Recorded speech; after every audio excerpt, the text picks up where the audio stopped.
So what Glenn Beck is afraid of, and what he keeps on belly aching about, and keeps on trying to warn everybody about, excuse me, he's talking about the American Spring. He tried to get that started. He's the one that was a big Tea Party, it was incredible actually being on the Nader campaign.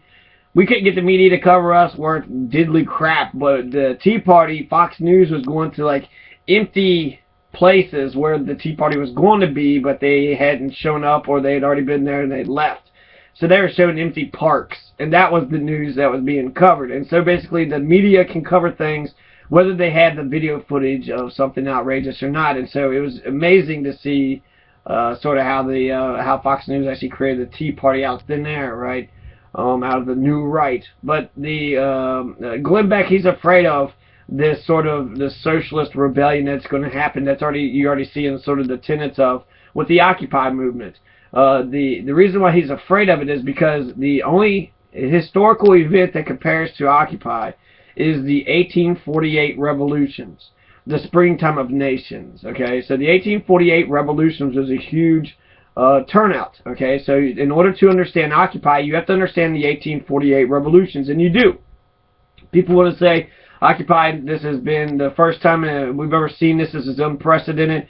It sort of is, because we have the internet and we're a postmodern society, but it's not, because all the same, sort of players and the way things happen in historical sort of, I don't know, history repeats itself, and so we see a lot of things that have been repeated with the 1848 revolutions and with the Occupy movement.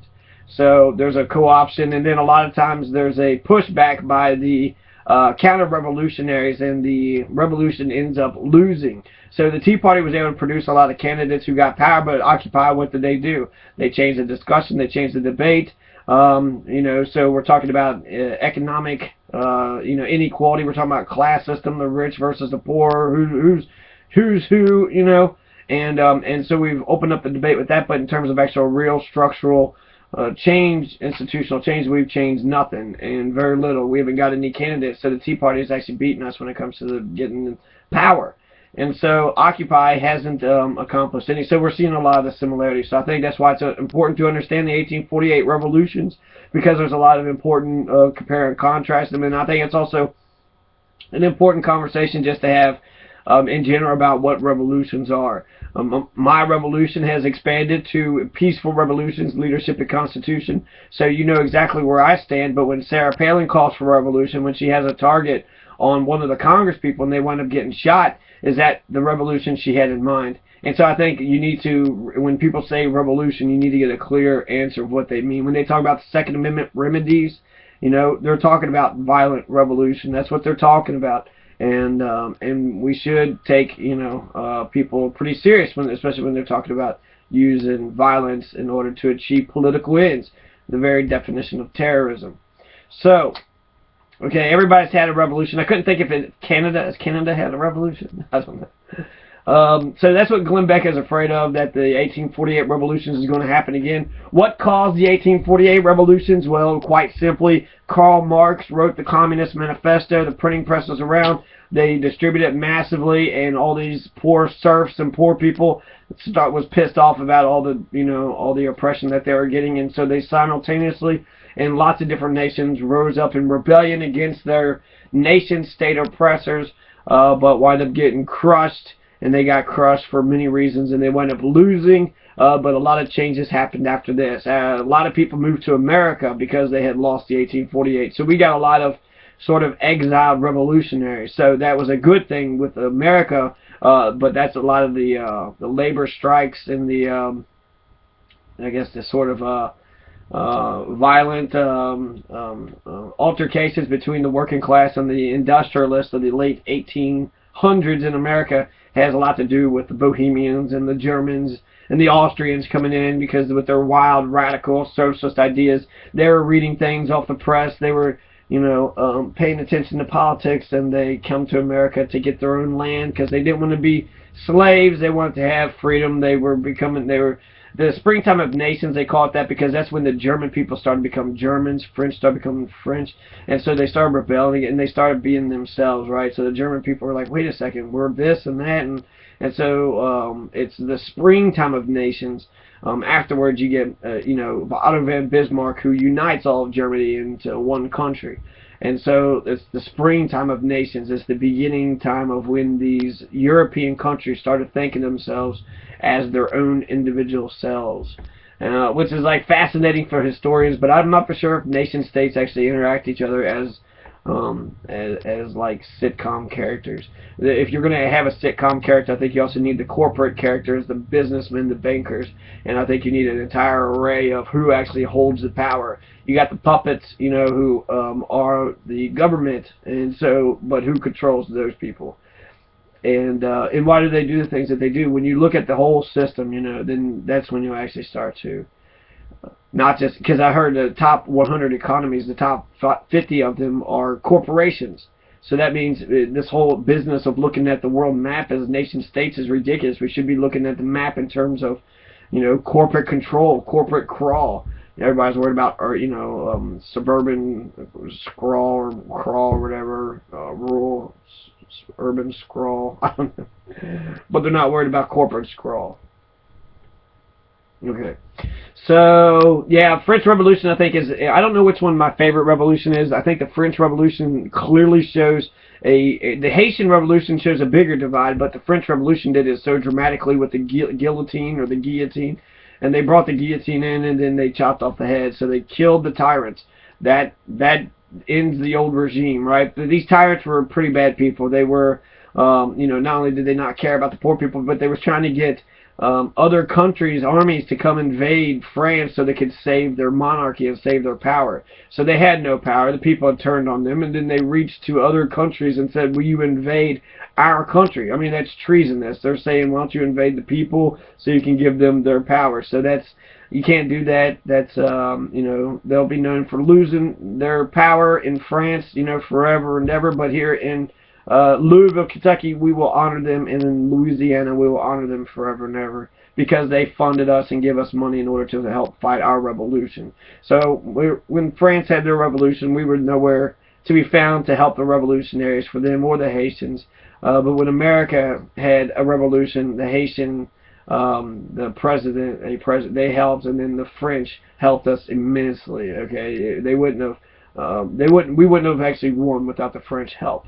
So the fact that we would turn on a nation state so quickly, just bite the hand that feeds us so quickly, just to act like we were playing big play, and then eventually the War of 1812 turns right around and the British government burns down the White House. So if they would have actually sided with the French over the English during that time, then perhaps now we're like cradling this 4 little tiny pieces of a country together, saying, get it together, we want a united England. That's the type of united government we want to deal with. Of course, that's what America and the rest of the world want to deal with, but if you want to have your own individual autonomous control, you should have Ireland be one country, you should have England be another country, and then all the islands can be it's 2 countries. It should be 2 countries, right? Have a 2-state solution for the United Kingdom. So it'd be united and it'll be kingdom. Anyways, okay, so I want to talk about the nationalism. I also want to talk about nationalizing raw materials, the government ownership of raw materials. So there's the Leninists, the Russians had a revolution, right? That's actually my criticism with Marx, is that he says that the revolutions would happen in capitalist countries, but we haven't seen that. We've actually seen the revolutions, the peasants taking control by violence, happening in poorer nations. We've seen that with the springtime, the Arab Spring. We've seen that with the Russian Revolution, the Cuban Revolution. We've seen it with the Bolivians and the Vietnamese. And so we actually see the poor peasants. So Marx had 4 steps to history, but his 3rd step was wrong. In fact, it almost seems like capitalism blocks any type of development because you fatten up half the poor who think that they're okay, and then the other poor are struggling and realize that change needs to happen. But the other half, you can always pay one half of the poor to attack the other half. And so essentially that's what's happening with capitalistic countries. So I disagree with that. I also disagree with really nation states having power and them being Leviathan, but it's there. The state is there, and since it's there, it's a tool. Government is a tool, and it can be used for the corporations against the people, or for the people against the corporations, and right now it's being for the corporations against the people, because the corporations have lawyers, they have money, they have influence, and they can pull fast one on the people. And so they have. That's why I feel like I'm a liberal, and I believe like the government should be liberal when it comes to their money and their purse. They should, they shouldn't drive themselves into bankruptcy. That's silly.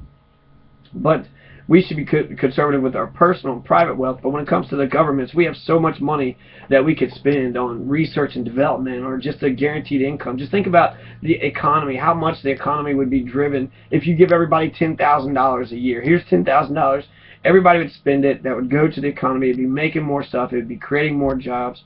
So if we actually cared about, the economy, if we cared about these things, there's so much money that government has. So the government has all this money for war and for the bankers and bailing everybody out. But they don't have like war or money for like basic necessities. We still have homeless people. We have in Kentucky, the median income is $40,000, but we have lots of people impoverished in Kentucky, and it's unnecessary.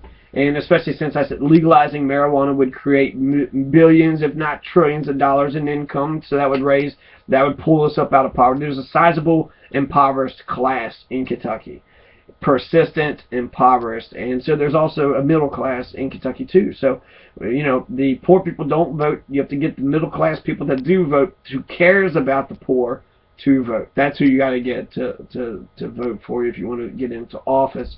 Speaking about helping the poor, and so all my ideas go directly to helping the poorest and the most vulnerable.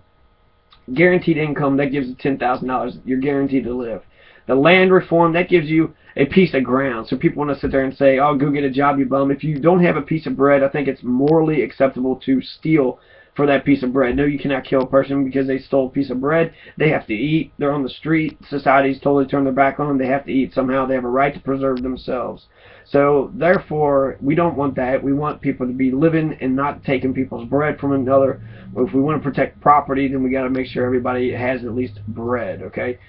Land reform, it guarantees your ability to raise your own crops and your own food.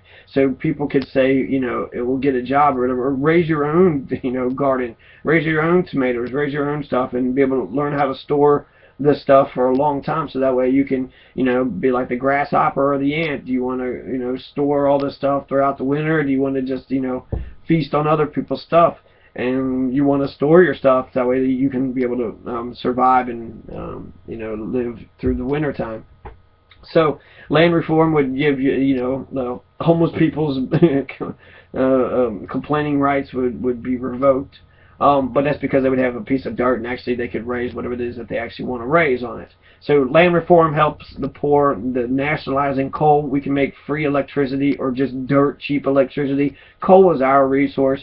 The corporations are actually finding out that in Kentucky that they're not very profitable, so they're not digging as deep, and they're not getting as much coal as possibly could be gotten. And I think if you put government into it, they would keep on digging the coal, and then all the tax dollars and anything that we make off of it, if you offer it for an inexpensive, so say, I don't know, 1 penny per whatever electrovolt.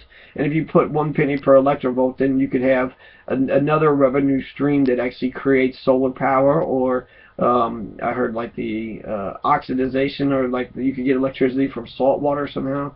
So there's an electromagnet. Ryan Lee Smith used to have this electromagnet that just kept on turning by itself, and that's all you need is how to turn the generator to make the steam, to make the thing go around, to make the electric or something.